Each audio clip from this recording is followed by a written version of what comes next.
하신 하나님, 이런 제목으로 말씀을 드리고자 합니다. 오늘 금요일은 예수님께 십자가에 오전 9시부터 오후 3시까지 못 박혀서 죽으신 일명 성금요일이라고 부릅니다. 이 가룟 유다를 보면서 저는 많은 생각들을 하게 됩니다. 사람들은 살아있을 때도 평가를 받지만 죽었을 때도 다 모두가 평가를 받게 됩니다. 살아있을 때도 그 사람이 어떤 사람인가 평가를 받지만, 그러나 정작 그 사람이 죽게 되면 그 사람이 어떻게 살아왔는가, 어떤 믿음으로 살았는가, 무엇을 하며 살았는가에 대한 반드시 평가들이 있습니다. 공식적인 평가가 없다 할지라도 사람마다는 나름대로 생각하는 그런 기준과 가치들을 가지게 된다는 말이죠. 그런데 가룟 유다에 대해서 예수님께서 뭐라고 평가하셨냐면 마가복음 14장 21절 말씀입니다. 우리 함께 읽어보겠습니다. 그 사람은 차라리 나지 아니하였더라면 자기에게 좋을 뻔하였느니라. 그 사람이 차라리 태어나지 않았더라면 차라리 자기에게 좋을 뻔하였다. 여러분, 사람이 평가를 받는데 저 사람은 태어나지 않는 것이 자기에게 좋을 뻔했다, 이런 평가를 받는다면 정말 최악의 평가가 아닐까요? 여러분은 주위 사람들이 나를 어떻게 평가한다고 생각해 보신 적이 있으십니까? 또 내가 죽으면 사람들이 나에 대해서, 나의 신앙에 대해서, 나의 삶에 대해서, 내가 어떤 일을 한 것에 대해서 어떻게 평가하리라고 여러분 혹 생각해 보십니까? 그리고 하나님은 과연 나의 신앙과 삶을 어떻게 평가해 주실까에 대해서 한번 깊은 고민을 가지신 적이 있으신지요? 오늘 가룟 유다를 보면서 예수님께서 정말 차라리 태어나지 않았더라면 자기에게 좋을 뻔했다는 이런 평가를 받는 가룟 유다를 보면서 우리가 안 됐네 하고 손가락질하지만 정작 우리의 삶은 어떤 삶인지요? 가룟 유다도 자기만을 위해서, 자기 욕심을 채우려고 예수를 쫓았습니다. 정말 예수를 위해서, 하나를 위해서 헌신한 것 같이 보였지만, 그것도 12명의 제자의 이름을 올렸던 사람이지만 그의 삶은 예수를 위해 산 삶이 아니라 예수를 위해 산 삶처럼 보였을 뿐이지, 정작 막판에 가보면, 마지막에 가보면 그는 결국 자기를 위해, 자기 욕심을 위해 살았던 사람이 바로 가룟 유다입니다. 우리 종교 사람들을 평가할 때, 야, 저 사람이 저런 자리에 오르지 않았으면 오히려 좋을 뻔하였도다 하는 일들을 우리는 청문회를 통해서 종종 보게 됩니다. 야, 저렇게 인정받고 존경받는 저 자리에 오른 저 사람이, 저분이 장관 되지 않았다면, 국회의원 되지 않았다면, 저 사람이 유명인이 되지 않았다면, 저 사람이 회사에 돈 많이 버는 사장이나 회장이 되지 않았더라면 오히려 좋을 뻔했을 텐데, 괜히 그 자리에 올라가니 저 사람이 이렇게 손가락질 받는 모습이며 안타까워한 일을 생각한 적이 혹시 있으십니까? 저 사람이 돈을 저만큼만 벌지 않았다면, 그렇게 돈만 가지지 않았다면 저렇게 되지 않았을 건데, 돈 때문에 사람 배려서 갑질하다가 사람들에게 손가락을 받는 모습들을 보면서, 요사이 아이돌 스타들이 유명인 되지 않았다면, 자신이 그렇게 많은 사람들의 유명을 받고 인정을 받고 돈을 벌다 보니 나중에는 그 자리에 오르지 않았더라면 하는 생각을 해보신 적은 없으십니까? 오늘 요한복음 13장을 보게 되면 저는 1절 말씀에 큰 의미를 두고 오늘 이 말씀을 생각해 보려고 합니다. 자, 13장 1절 말씀을 읽어보겠습니다. 세상에 있는 자기 사람들을 사랑하시되 끝까지 사랑하시니라. 저는 요한복음 14장 1절에 참 이 말씀을 좋아하거든요. 하나님은 우리를 사랑하시되 자기 사람, 자기 백성, 하나님의 자녀, 구원받은 백성들을 사랑하시는데 어떻게 사랑하신다고요? 끝까지 사랑하신다. 왜 13장 1절에 끝까지 사랑하신다 하면서도 그 다음에 어떻게 사랑했다는 내용이 나오질 않아요. 그러다가 이번 고난주간에 이 말씀을 묵상하면서 제가 깨달은 것은, 예수님께서 요한복음 13장에 세상에 있는 자기 사람들을 사랑하시는데 끝까지 사랑하셨다는 말을 먼저 해놓고 있습니다. 그러면서 이 상황이 어떤 상황이냐면, 예수님께서 이제 내일 십자가에 못 박히 죽으시기 전날, 목요일 날 예수님께서 성만찬을 하시는 중에 세족식을 하는 장면까지 소개되고 있거든요.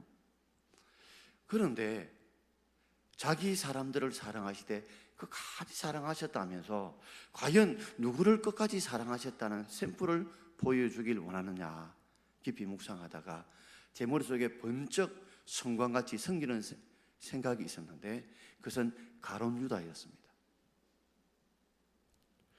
바로 13장 1절 이후에 쭉 등장하는 주인공은 바로 예수님과 가룟 유다입니다. 예수님께서 가룟 유다를 너무너무 사랑하셨습니다. 끝까지 사랑하셨습니다. 끝까지 사랑하신 모습이 그로 하여금 돌이켜서, 그로 하여금 회개시키기 위해서 예수님께서 얼마나 끝까지 사랑하셨는가를 보여주십니다. 그러나 예수님의 사랑은 짝사랑이었습니다. 그가 회개하고 돌이키기를 끝까지 원해서 계속해서 그가 돌이키기를 원했지만, 그럼에도 불구하고 가룟 유다는 끝까지 회개하지 않았습니다.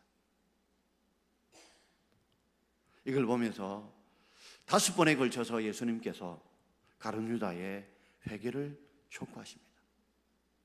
한 번도 아니고, 두 번도 아니고, 세 번도 아니고 5번 동안 계속해서 그로 하여금 회개를 촉구하면서 돌아오길 원하고 회개하길 원하고 끝까지 사랑하는 모습을 보여주고 계십니다. 자, 첫 번째 경고입니다. 우리 10절 말씀을 우리 함께 읽어보겠습니다. 예수께서 이르시되 이미 모욕한 자는 발밖에 씻을 필요가 없느니라. 온몸이 깨끗하니라. 너희가 깨끗하나 다는 아니니라 하시니, 이제 성만찬을 하는 도중이었습니다. 그 도중에 세족식을 거행하게 되는데 베드로가 다 씻겨달라고 그러거든요. 그러니 목욕한 자는 뭐만 씻으면 된다고요? 발만 씻으면 된다. 영적인 표현으로 말하자면 목욕했다는 것은 원죄의 속함을 받은 자는 발, 이건 뭐요? 늘 더러워지죠. 그러니 자범죄는 계속해서 회개해야 된다는 말입니다. 예수님이 십자가에 죽은 것은 우리 모든 죄를 다 회개하고 죽은 것이 아닙니다. 말씀을 잘 들으십시오. 구원받으는 예수님이 십자가에 죽음으로 회개할 필요가 없다고 생각합니다. 그런데 예수님께서는 우리에게 뭐요? 죄를 회개하라고 했습니다. 그럼 형제에 대해서 미워하고 용서해야 되는 것도 우리가 이미 다 예수님께서 다 우리 죄를 대신 짊어지시고 죽으셨는데 그런 죄도 회개할 필요가 없네. 이건 구원받으려 하는 말들입니다. 예수님은 우리가 씻을 수 없는 원죄는 다 해결해 주셨습니다. 모욕해 주셨습니다. 그러나 우리가 원죄를 다 속한 받음에도 불구하고 우리 발은 계속 어떻게 돼요? 더러워지게 됩니다. 마치 이렇죠. 모욕을 딱 하게 되면 자, 모든 것이 먼지가 안 둬도 옷을 입죠. 그래서 드러난 게 뭐가 드러날까요? 손하고 얼굴하고 발이 드러나죠. 그런데 가장 많이 더러워진 부분이 어떤 부분일까요? 발이죠. 지금 우리는 양발도 신고 구두도 신지만 당시 팔레스타인은 스레바를 신잖아요. 샌들을 신습니다. 그러니 그 비포장된 그런 흙먼지 많은 데서 가장 많이 먼지가 붙는 곳이 어딜까요? 바로 발이죠.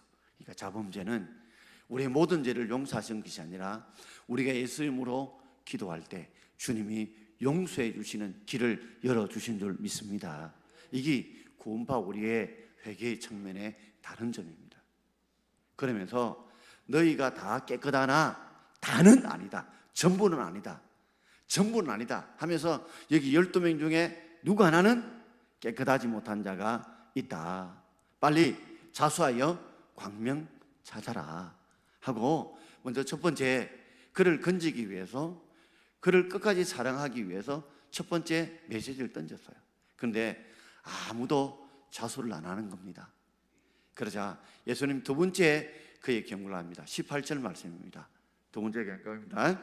내가 너희 모두를 가리켜 말하는 것이 아니니라. 나는 내가 택한 자들이 누구인지 알미라.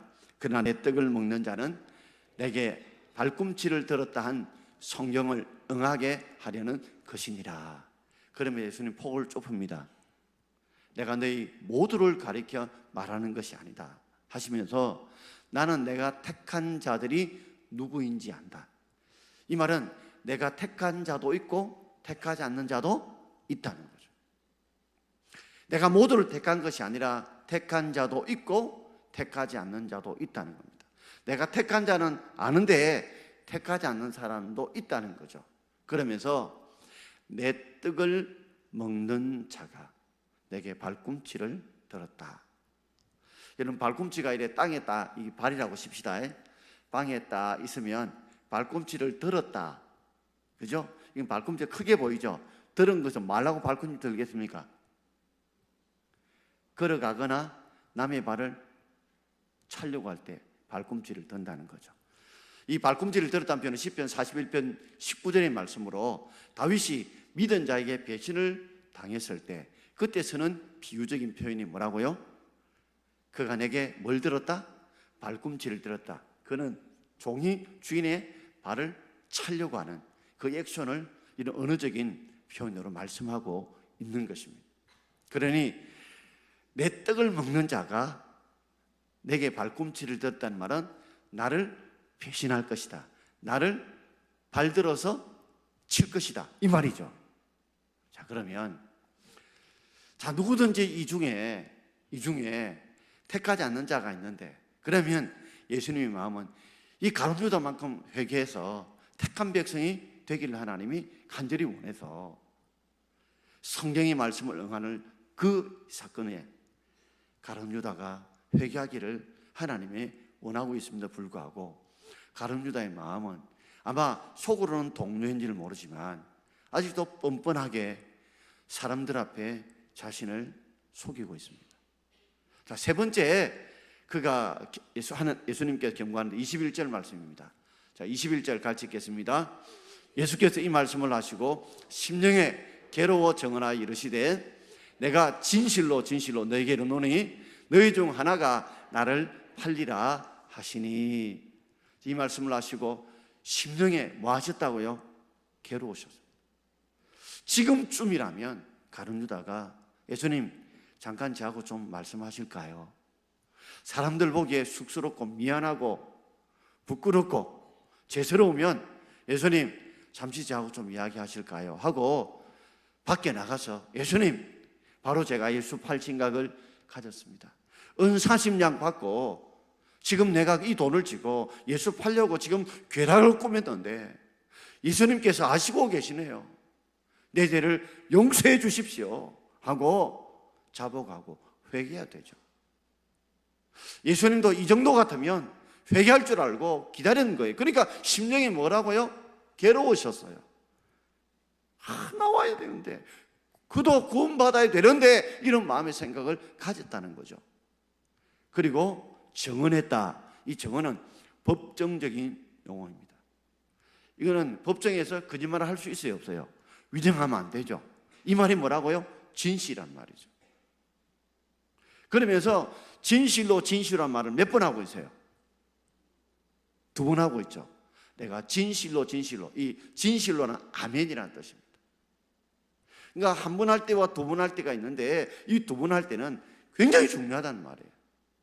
그리고 이 말이 정말 바른 말이라고, 진리적인 말이라고. 그래서 가룟 유다를 끝까지 사랑하시는, 그를 구원하고자 하는 간절한 마음을 우리에게 가르칩니다. 내가 진실로 너에게 말하는데 너희 중 몇 명이요? 몇 명이? 한 명이. 하나가 나를 뭐라고요? 팔 거다. 이제는 구체적으로 배신하는데 나를 판다. 그러면 물건을 팔 때 뭘 받고 팝니까? 돈 받고 팔죠. 그러나 이미 가룟 유다 속에는 은 40년 돈이 있어요. 돈을 가지고 있단 말이에요. 그러니까 이미 뭐요? 하려고 마음을 먹었단 말이에요. 13장 2절에 보도 시몬의 아들 가룟 유다의 마음에 예수 팔 생각이 이미 들어가 있어요. 그 욕심 속에.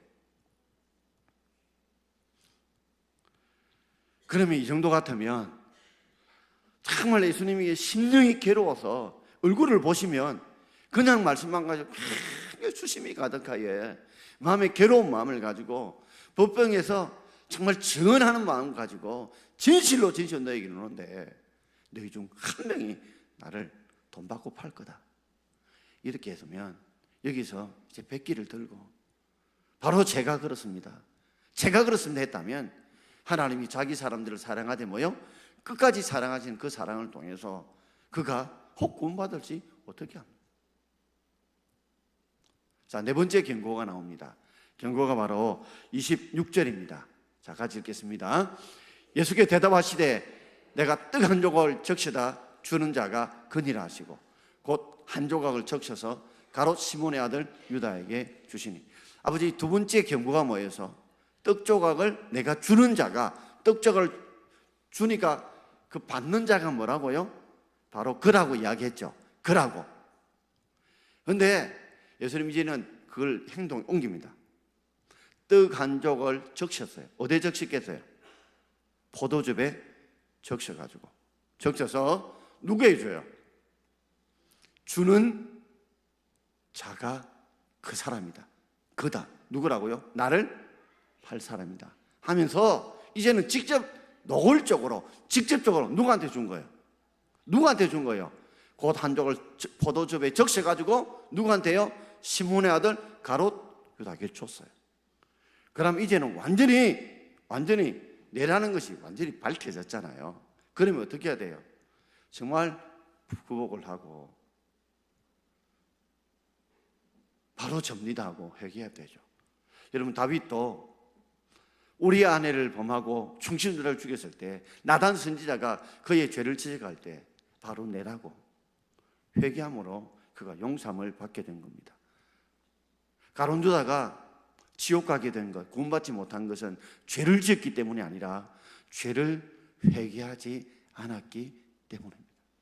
여러분, 종종 내가 죄를 지어도 별로 큰 하나님의 징계와 징벌이 없다고 생각한다면 하나님이 안 살아계시는 것도 아니고 징계하지 못할 능력이 없는 것도 아니고 하나님 모르는 것이 아니라 하나님이 끝까지 사랑하셔서 여러분에게 뭘 주시는 거예요?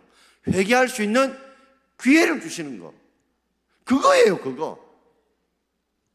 끝까지 사랑하기 때문에 기다려주시고 또 기다려주고 참아주시고 또 참아주셔서 그가 돌아오기 위해서 주는 것이지, 하나님께서 모르시기 때문에, 살아계시지 않기 때문에, 징계할 능력이 없기 때문에 그런 게 아닙니다. 그럼에도 불구하고 이 가룟 유다처럼 우리 많은 성도들이 내가 하나님 앞에 믿음으로 살지 않는데 불구하고 별 어려움이 없이 뭐 사업도 잘 되고 직장에도 잘 되고 큰 문제 없다는 것은 큰 문제가 없는 것이 아니라 하나님이 살아계시지 않는 것이 아니라 징계하지 않는 것이 아니라 하나님 끝까지 사랑해서 기회를 주시는 거예요. 회개할 기회를 주시는 거예요.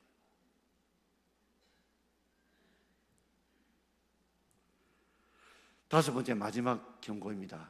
우리 27절 말씀입니다. 같이 읽겠습니다. 조각을 받은 후 곧 사탄이 그 속에 들어간지라. 이에 예수께서 유다에게 이르시되 너는 내 하는 일을 속히하라 하시니. 조각을 받았어요. 받았으면 어떻게 해야 돼요? 사탄이 그 속에 확 들어가 버렸습니다. 이 말 속에는 우리가 회개하지 않으면 누가 들어온다고요? 우리가 회개할 기회를 놓치면 누가 들어온다고요? 사탄이 들어와서 그 마음을 지배하게 됩니다. 여러분, 처음에 음식을 나누면 음식에 아무 구더기도 생기지 않고 곰팡이도 벌레도 안 생깁니다. 그런데 그 음식을 오래 계속해서 방치해 두게 되면 나중에는 썩게 되면, 서리게 되면 그게는 여러분이 심지는 않았지만, 여러분이 두지 않았지만 그게 곰팡이가 피고 더러운 벌레가 생기고 구더기가 생깁니다. 우리가 회개하지 않는 마음, 그 속에서 계속 미워하는 마음을 가지고, 계속해서 용서하지 않는 마음을 가지고, 계속해서 원망 불평의 마음을 가지고, 계속해서 자신의 교만의 마음을 가지게 되면 그 마음 속에는 반드시 더러운 음식 속에는, 썩은 음식 속에는 구더기가 들듯이 사단이 틈타게 됩니다. 자, 이렇게 발각되었어요. 그러고 나면 어떻게 해야 될까요? 회개해야 되는데 이 가룟 유다는 밖으로 나가버리고 맙니다. 왜요? 이제는 더 이상 자신인 줄 알았기 때문에 밖에 나가버리고 말죠. 자, 30절입니다. 같이 읽겠습니다. 유다가 그 조각을 받고 곧 나가니 밤 이르라. 나갔다는 말은 뭐예요? 이제 부끄럽다는 말이죠. 이제는 완전히 정체가 완전히 들통이 나서 이제는 여기 있는 사람들이 다 내라고 하는 걸 알게 될 거다. 부끄러워서 죄책감에서 어떻게 해요? 밖으로 나간 거예요. 밖으로 나가기 전에 그때 바깥 문을 열기 전에 마음문을 먼저 열었다면, 바깥 문을 열기 전에 마음문을 먼저 열었다면 어떻게 됐을까요? 나가니까 하필 밤이었어요. 물리적 시간도 밤이었겠죠. 그러나 이 밤이라는 표현은 또 다른 영적 의미가 있습니다. 그의 삶이 어둡다는 거죠. 앞으로 그의 인생의 삶이 영적으로 어두워지는 밤이라는 것을 우리에게 암시해 줍니다.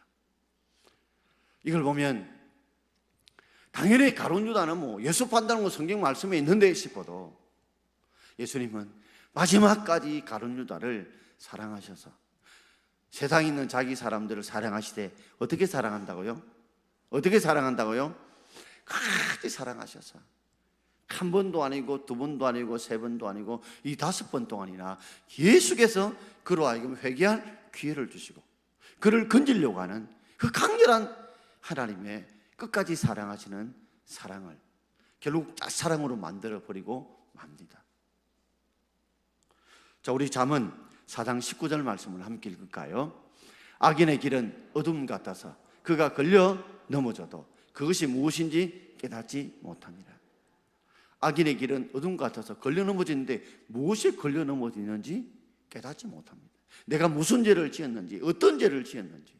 그러므로 가장 위대한 발견은 내가 죄인이라는 사실이고 내가 지금 하나님 앞에 어떤 허물과 죄를 가지고 살아간다는 거, 이거 발견하는 거, 이거 발견하는 거, 이게 큰 여러분 축복입니다. 여러분, 악인들은 심령의 눈이 어두워 삶의 눈이 어두워서 이걸 발견하지 못하는 겁니다.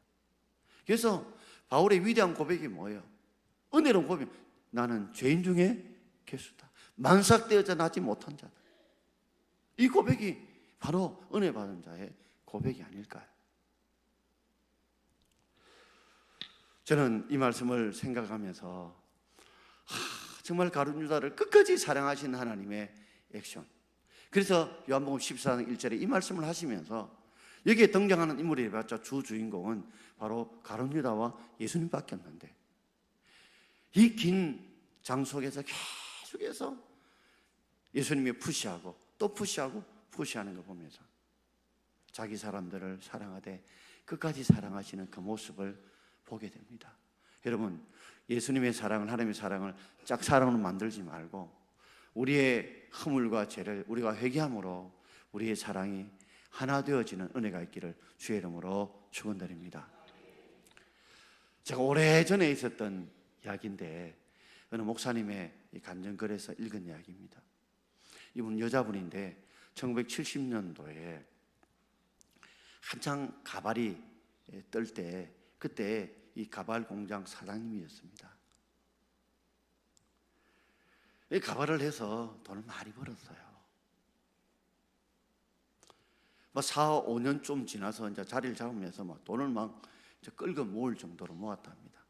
그분 말에 의하면 그 당시에 70년도 한 초중반쯤에 그 예금 순위에 보면 그 손에 꼽힐 정도로 현금을 많이 벌게 됐는데 그러자 얼마 후에 가발이 사양산업으로 미끄러지기 시작했어요. 그래서 한번 미끄러지니까 내려갈수록 가속도 붙는 것처럼 삶이 점점 힘들고 사업이 힘들어지게 되었습니다.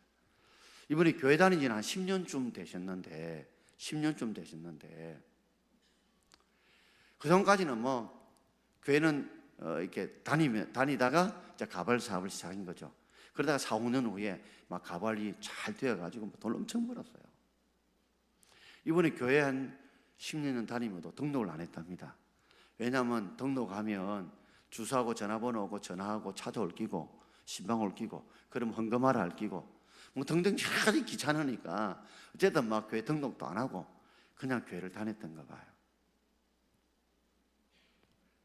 그러다가 이제 사업이 한 10년 만에 곤두박질을 막 치게 되자 이분이 여러 사람들의 이 충고를 받아들여서 용암 무당에 가서 굿도 해보고 점장님한테 해서 점도 한번 치보고 이래봤지만 이 내리막길 이걸 어떻게 할 수가 없더래요. 그러다가 이분이 깨닫게 된 겁니다. 쾅 하면서 자기 머리를 스쳐가는 생각이 하나 있었는데, 내가 예수를 한 10년 정도 믿었지만, 교회를 다녔지만 사업이 잘 되다 보니까 점점 예배가 멀어지고 하나님과 멀어지고 기도도 멀어지고, 내가 정말 예수를 믿은 건지 내가 교회를 다닌 건지 하면서 자신의 삶의 마음에 회개하는 마음이 들더라는 겁니다. 그러면서 이분이 교회에 와서 참으로 이제 10여 년 만에 학습을 받게 되었습니다. 학습을 받고, 그가 학습을 받고 난 이후에 목사님을 청했습니다. 청해서 드린 예배가 계엄 예배가 아니라 폐업 예배를 드리달라고 목사님의 요청을 한 겁니다. 목사님이 깜짝 놀란 거예요. 여태까지 내가 많은 예배를 인도했지만, 계엄 예배는 숱하게 예배를 드렸지만 폐업 예배를 드리달라는 건 처음이었대요. 우리가 폐업 예배라면 이제 사업을 할 만큼 해서 돈을 벌 만큼 벌어가지고 이제는 더 이상 사업을 안 해도 되겠다 싶어 드리는 폐업 예배가 아니라, 이제는 거의 쫄딱 망하게 될 그런 지점에서 폐업 예배를 드려달라니까 목사님이 더 놀랬다는 거죠. 그 이유가 이런 이유랍니다. 곰곰이 돌아보니 이제 내가 하나님을 떠나게 되는데 이제 공장을 정리하려고 합니다. 정리하면 지금 수억의 빚이 있는데 이 땅하고 이 건물을 팔게 되면 그저 빚을 다 직원들 월급 주고 퇴직금 주고 빚 주면 어느 정도 다 빚을 다 갚을 수 있을 것 같다는 거죠. 그러면서 제 사업은 폐업 예배를 드리지만 신앙은 계엄 예배를 드리는 것이니까 목사님 폐업 예배를 드려달라고, 바로 신앙의 계엄 예배라고 생각하시고 드려달라고. 목사님이 그 예배를 드리면서 울었다고 하는 것 아닙니까?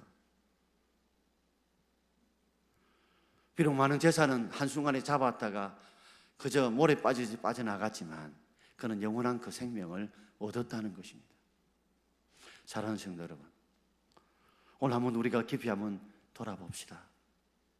오늘도 우리 주님이 우리가 허물과 죄가 많아도 그저 바로 채찍을 가하지 않으시고 그저 남겨두시고 두시는 이유가 하나님께서 우리 허물과 죄를 모르시기 때문에, 알지 못하기 때문에, 능력이 없어서가 아니라 오늘도 자기 사람들을 사랑하시되 끝까지 사랑하는 것인 줄 믿습니다. 가론주다 보면서 지금 돌아오길 원하고 또 돌아오길 원하고 또 돌아오길 원하고 참고 참고 기다리고 기다리는 그 사랑. 가장 큰 축복이 뭘까요? 바로 내가 죄인인 줄 알고 주님 앞에 죄를 가지고 돌아오면 주님이 우리 죄를 회개할 때에 용서해 주시고 은혜를 베풀어 주실 줄 믿습니다. 제가 얘기를 들고 마치고자 합니다. 한번 여러분 이야기 들으신 적 있을 줄 압니다. 중국의 석학이 임어당이죠. 임어당이 중국의 선교사의 도움으로 미국 유학을 하게 되었습니다. 그러니까 얼마나 신앙생활 나름대로 잘하니까 선교사가 이뻐서 미국 유학까지 보내준 거예요. 도와준 거예요. 근데 미국 유학 가서 자금 받고 살만하니까 교회도 멀리하고 하나님 멀리하고 살다가 그가 어느 날 미국에서 탕자가 돌아옵니다 라고 글을 내고 자신의 공개적으로 기독교로 돌아오는 선을 하게 되었습니다. 그래서 어떻게 교회도 잘 안 다니는 사람이, 멀어진 사람이 이렇게 예수님께 다시 돌아오게 됐냐 하니까 자기가 비교 종교학을 공부했는데 자기는 불교도 유교도 기독교도 공부해 보면서 오직 구원의 종교는 바로 기독교밖에, 예수밖에 없다는 깨달았다는 겁니다. 그러면서 비유를 이렇게 말합니다.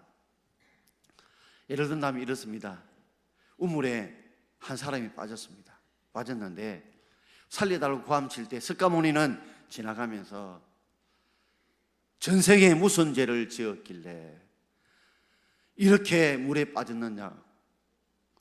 업보로다 업보로다 남의 앞이 타볼 감샘볼살 똑똑똑 하고 지나가더라는 거예요.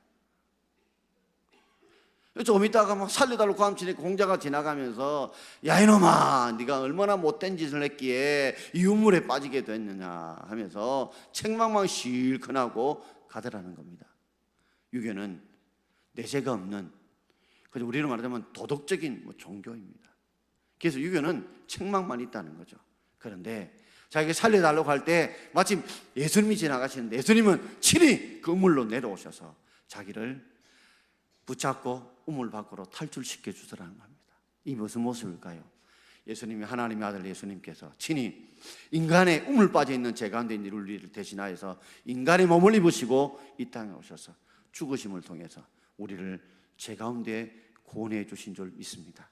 우리 예수 믿는 것이, 우리가 기독교인 된 게 얼마나 감사한지요. 오늘 그 사랑을 생각하면서 우리를 사랑하되 어떻게 사랑한다고요? 끝까지 사랑한다는 이것을 오해하지 마시고